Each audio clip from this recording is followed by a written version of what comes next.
బుగ్గ మీద వెచ్చని సిగ్గు వచ్చినప్పుడు దానిని అడుగు, ఎర్రదనం అంటే చెబుతుంది. పెదవి కొమ్మ పూసిన పువ్వు అందమైన నీ చిరునవ్వు, తెల్ల రంగు అట్టా ఉంటుంది. నీలో నిలువున పులకలు రేగిన వేళ నువ్వే పచ్చని పైరువు అవుతావమ్మా.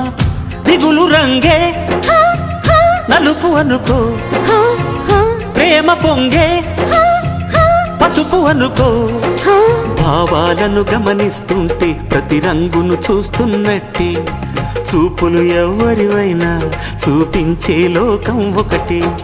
నేస్తమా ఇద్దరి లోకం ఒకటే లేవమ్మా, అందుకే నా కన్నులతో లోకం చూడమ్మా.